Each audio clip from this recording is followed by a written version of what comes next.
Hopefully things are going well for you guys. As for Mario, not me, I'm not important. Mario and his 35th anniversary. Happy 35th anniversary. By the way, there are some interesting things that ended up happening, and it ended up happening through a Super Mario 35th anniversary themed Nintendo Direct. And however, yeah, it was pretty much crazy, and a lot of people going crazy about Mario. We had a Super Mario 35 player battle royale type game, and then there's a Super Mario All-Stars showing up on your Nintendo Switch SNES library. Then you get events, tournaments, and then there's merchandise going down.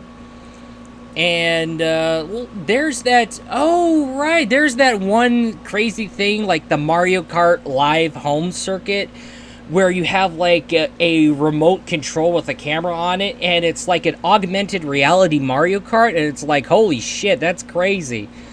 And there's the Super Mario 3D All-Stars. Oh yeah, and let's talk about that. So yeah, the Super Mario 3D All-Stars is going crazy because you get in one package, alongside like a music player and some other things and doodads, you get Super Mario 64, Super Mario Sunshine, and Super Mario Galaxy. However, there's a paragraph that belongs to an officially posted article at Nintendo's website in regards to that, in which, by the way, source links below, and it says right there that there is a caveat, or whatever the saying goes, or there's a catch. And this is where I put up that segment of that article. Super Mario 3D All-Stars. Optimized versions of 3D Mario games Super Mario 64, Super Mario Sunshine, and Super Mario Galaxy are coming to Nintendo Switch in one package. In addition to having higher resolutions than their original versions, the games have been optimized for a smooth gameplay experience on Nintendo Switch. Super Mario 3D All-Stars also include an in-game music player mode to play the music and songs from with all three games, and you can listen to that music on the Nintendo Switch systems where the screen's off. A limited production of Super Mario 3D All-Star launches exclusively for the Nintendo Switch family of systems on September 18th and will be available until approximately March 31st, 2021. Okay, hold up. Okay, so let's go ahead and recap what I just said. Now, Super Mario 3D All-Stars is going to be priced $60 plus tax, or $59.99 US dollars, okay? And you're going to get Super Mario 64, Super Mario Sunshine, and Super Mario Galaxy. And it's going to be a limited release starting September 18th, and after March 31st, the game is going to be discontinued entirely. Not only will there be no more physical releases after the 31st of March, but the game's going to be blocked off for anybody to purchase this game when it comes to April 1st and the rest of time, until something happens. That's not a good idea. That's not a good idea at all. That's not a good idea at all. Okay, because here's the thing. Now, we fast forward to April 31st, 2021. Super Mario 3D All-Stars has been entirely discontinued.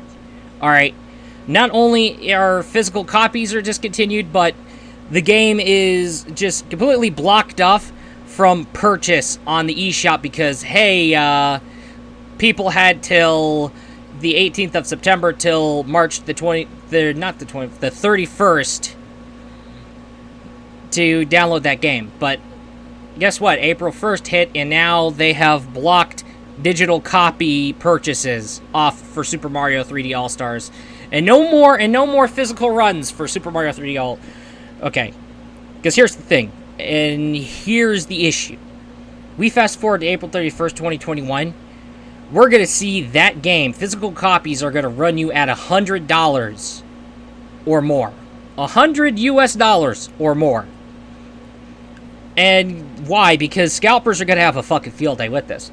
They'll buy one copy of the Super Mario 3D All-Stars to keep for them, and another to sell for $300. Alright. Okay, well, we'll beat them at their game and get a digital copy then, if we have to. Well, here's the thing.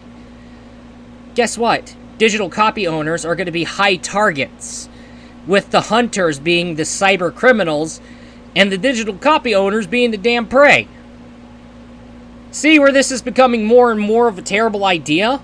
I mean, if your Nintendo Switch online account ain't secure, then your Nintendo account's gonna get hijacked, and is pretty much gonna be sold on eBay or some other black market for like $5,000. And the next thing you know, this kid's paying $5,000 to jump in and playing your digital copy of Super Mario 3D All-Stars in your account that's been taken from you.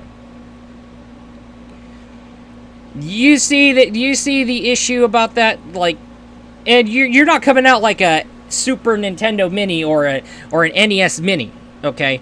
And it's not like the Mario-themed Game & Watch. But there seems to be...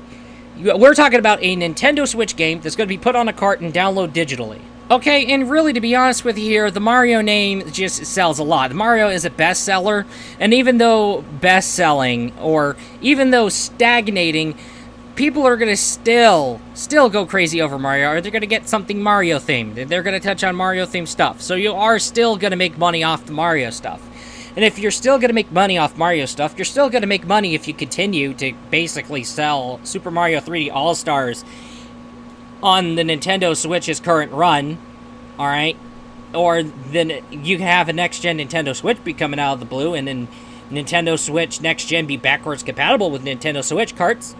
Okay, there's that. And then you have that going around here. I mean, you'll still continue to sell money. Alright, you still made money off Mario Odyssey. You're still making money off Mario. You made like a Super Mario Lego set.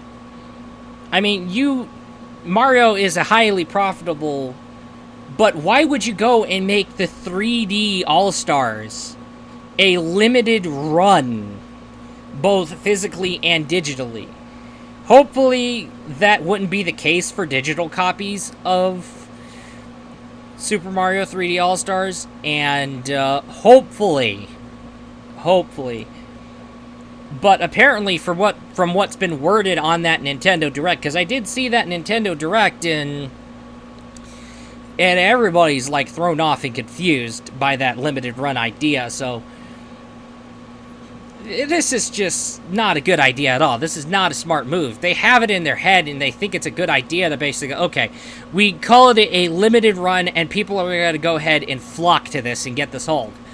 But it's going to pretty much go horribly wrong, and nobody ever bothers to ask what could go horribly wrong. And guess what? Scalpers are going to end up cleaning out shelves of the physical copies, and we're going to have a hard time getting our digital copies for that game. Okay? And guess what?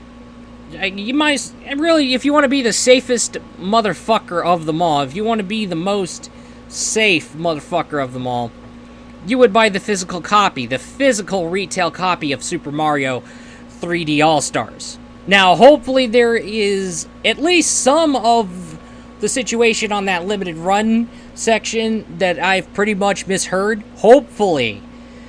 But, yeah, you're trying to go ahead and say that both my physical copies could be limited run, but if I were to get a digital copy, that would be limited run as well? So basically, your best bet is to basically get your ass up, and the time is now. And it's time to pay the $60 to get that trilogy. You can't sit around here and wait for a sale, because guess what? Limited run, you're gonna be fucked up. And scalpers are gonna fucking clean out shelves ASAP. I mean, come on, let's be honest. You pull that shit with Zelda, I'll be jumping on that in ASAP. I mean, offer Ocarina of Time, offer Majora's Mask, offer me Wind Waker, offer me Twilight Princess, and offer me fucking Skyward Sword in one fucking package. I'll jump into that motherfucker. But if you pull that limited run, I would have no choice but to call that shit out as well. We're talking about a Nintendo Switch game that's going to be sold either on a cart for your physical cartridge. Alright, I'm going to make it clearer for everybody. On a cartridge for your physical copies. And a digital copies, you're going to run that fucking rare as fuck. Okay, and you're gonna basically pull a limited run stunt on that? But however, if we could take a look at the Nintendo Mini and SNES Mini, it is an entirely stupid idea to make that a limited run as well. But to decide to make that a limited run was really not a smart move. But however, the Super Mario themed Game & Watch being a limited run, that is entirely understandable. But the NES and SNES Mini, because clone consoles are going to be essentially, well, not clone consoles, but preloaded retro consoles are going to be basically kind of a huge thing and one way to access retro games and making retro gaming accessible to everybody. Like, say, for example, Sega Genesis Mini. Like, that shit's still being sold on stores. I can still see that on store shelves. But this is their one accessible way for everybody to jump in onto the retro gaming bandwagon, and you're deciding to basically make the NES Mini and the SNES Mini a limited run? That really was not a smart idea. But to go and make a Nintendo Switch game, especially digitally, as a limited run is kind of not as much as a good idea. Well, actually, not only that, but a really, really bad idea. Because you're just gonna create a means for scalpers to go and have a goddamn field day. The scalpers are gonna go in and clean off shelves, and they're gonna sell that shit for like $500. That totally said, not a really, really good move, Nintendo. I would pretty much reconsider that limited run idea. If I were you, I would totally strip that 3D All-Stars of its limited run status and keep it sold forever. Because you do not want to create a pavilion and create an opportunity for scalpers to have a field day. And it's not going to be pretty if it ends up coming this way. That scalpers are going to end up having a field day over this kind of shit. Anyway, that's going to do it for you guys. And that's all I got to say. That's all. And I will be looking forward to you in the next video. Peace out.